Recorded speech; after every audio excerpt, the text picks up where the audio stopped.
Ready start.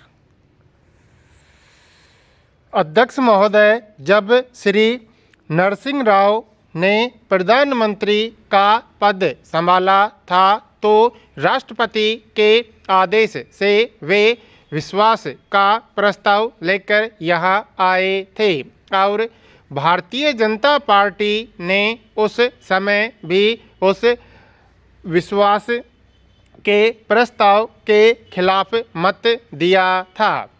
यह अविश्वास का प्रस्ताव कोई कर्मकांड नहीं है। पिछले कुछ दिनों में देश में ऐसी घटनाएं हुई हैं।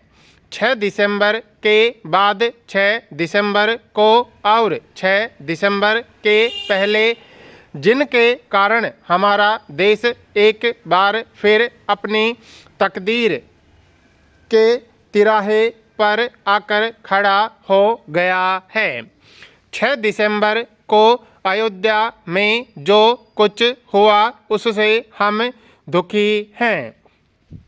हमने प्रधानमंत्री को जो वचन दिया था उस वचन का पालन करने का वहाँ पूरा प्रयत्न हुआ, मगर उस वचन का पालन नहीं किया जा सका। भारतीय जनता पार्टी, राष्ट्रीय स्वयंसेवक संघ और विश्व हिंदू परिषद के चोटी के नेता वहाँ कार सेवकों को रोकने की कोशिश करते रहे। वीडियो टेप्स इसके साक्षी हैं। उस समय अनेक पत्रकार वहां उपस्थित थे। पिटने वाले जो पत्रकार हैं, जो पत्रकार पीटे हैं, जिनके कैमरे तोड़े गए हैं, उनसे हमने माफ़ी मांगी है। पत्रकारों से दुर्व्यवहार इसलिए किया गया क्योंकि वे कार सेवक नहीं चाहते थे कि वे जो कुछ कर रहे हैं उसका रिकॉर्ड हो। अभी अयोध्या में क्या हुआ इसकी केंद्रीय जांच ब्यूरो द्वारा पहल की जा रही है। जांच के परिणाम अभी प्रकट नहीं हुए हैं और मैं चाहूँगा कि सरकार के पास जो भी तथ्य हैं वे हम सबके सामने उसे सदन में रखें। हमारे पास जो भी तथ्य है वे हम सदन में रख रहे हैं। मैं तो यहाँ तक कहूँगा कि इस तरह के काम में हिस्सा लेने वाले जो लोग थे उन्हें स्वयं सामने आकर कहना चाहिए कि हमने थोड़ा तोड़ा है और हम उसका दंड भुगतने के लिए तैयार हैं, क्योंकि बड़ी संख्या में उपस्थित कार सेवकों ने इस तरह के काम में हिस्सा नहीं लिया। यह कौन समूह है? यह कहाँ से आया है? किसने संगठित किया है? हम जानना चाहते हैं। हमारा संगठन जो अनुशासित संगठन समझा जाता था, जिसकी यह छवि थी, जिसके बारे में यह कीर्ति थी कि जो तय कर लेते हैं वैसा ही करते हैं, यह हमारे लिए एक बड़े संकट की बात है, बड़ी चुनौती है। आज तो हमारे लिए कठिनाई पैदा हो गई है। वहाँ केवल ढांचा नहीं तोड़ा गया, वहाँ एक मंदिर भी था। मस्जिद में तो नमाज नहीं होती थी, मस्जिद में तो प्रवेश बंद था, मगर मंदिर में पूजा होती थी कोर्ट के आदेश से। मैं केंद्र सरकार का संकट भी समझता हूं और वह संकट कल्याण सिंह सरकार के सामने भी था। फिर भी हमें भरोसा था, इसलिए हम कहते हैं कि अगर प्रधानमंत्री जी के भरोसे को ठेस पहुंची है तो हमें भी ठेस पहुंची है। कल्याण सिंह जी ने इस्तीफा दे दिया, आडवाणी जी ने इस्तीफा दे दिया, मगर केंद्र सरकार की तरफ से कोई जिम्मेदारी लेने को तैयार नहीं है। कार सेवा के लिए लोग गए थे, लेकिन उन्हें जब लगा कि हाई कोर्ट का फैसला नहीं आया है और सरयू से बालू लेकर आओ और गड्ढे में पानी डालो।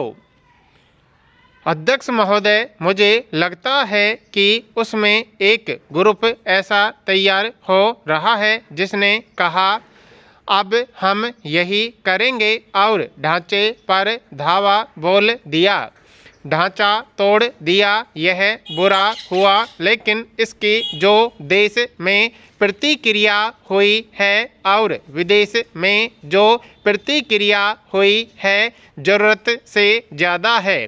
इसके लिए हमारा जो दृष्टिकोण है इन समस्याओं की ओर देखने को और हमारी सरकार का जो रवैया है वह भी कम मात्रा में दोषी नहीं है।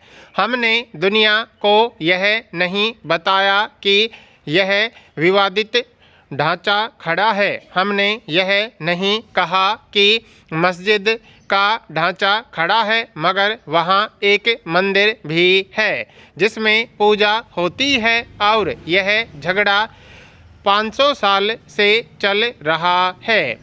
उन्हें पता नहीं है कि इस बार गिराने में जो अवशेष निकले हैं वे इस बात की पुष्टि करते हैं कि वहाँ पहले मंदिर था, मगर ऐसी जगह है। तो क्या सद्भावना से यह मामला हल नहीं होना चाहिए? अगर पाकिस्तान में बांग्लादेश में मंदिर तोड़े जा रहे हैं तो वह इस्लाम के खिलाफ नहीं है, तो फिर क्या देश में जो मंदिर तोड़े गए वह इस्लाम के खिलाफ नहीं हुए? और इसलिए मैं औरंगजेब को या मंदिर तोड़ने वालों को इस्लाम का सही प्रतिनिधि नहीं मानता, मगर हम आशा करते थे कि यहाँ रहने वाले मुस्लिम बंधु कहेंगे कि उस समय ज्यादती हुई, लेकिन उन्होंने नहीं कहा। वे अड़े रहना चाहते हैं और इसलिए सिलसिला जारी है। इस बीच में देश में कुछ ऐसी घटनाएं हुई हैं जिन्होंने हिंदू मानस को, हिंदू मानसिकता को प्रभावित किया है, चाहे वह पंजाब में हिंसा पर उतारू होने वाले आंदोलन हों, चाहे वह कश्मीर में पृथकतावादी आवाज़ हो, चाहे असम में घुसपैठियों के कारण एक गंभीर परिस्थिति का उत्पन्न होना हो। बहुसंख्यक समाज के मन में यह भावना पैदा हो रही है कि हमारे देश में आखिर यह हो क्या रहा है। शाहबानों के मामले में इसको और बदतर कर दिया है। मैंने संविधान परिषद की बहसें बड़ी गहराई से पढ़ी हैं, मगर मुस्लिम लीग के सदस्य, आज के सदस्य, पहले के सदस्य यही कहते रहे कि शादी ब्याह के कानून में हम किसी तरह का भारत गणराज्य का संसद का कोई हस्तक्षेप बर्दाश्त नहीं करेंगे। क्यों नहीं करेंगे? नागरिकता एक नहीं होगी क्या? क्या परिवार नियोजन भी लागू नहीं किया जाएगा? क्या वह धर्म के आधार पर, मजहब के आधार पर बदलेगी? इसका मैं एक उदाहरण देना चाहता हूँ।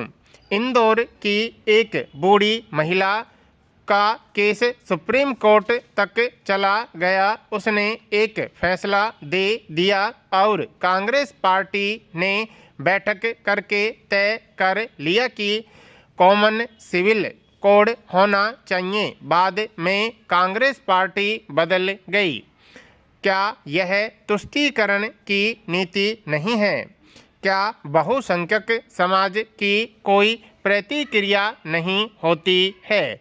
एक व्यक्ति अपने साथ धर्म सत्यार्थ प्रकाश की एक प्रति लेकर एक मुस्लिम देश को गया। हवाई अड्डे पर सामान देखा गया, प्रति पकड़ ली गई और उसे जेल में बंद कर दिया गया।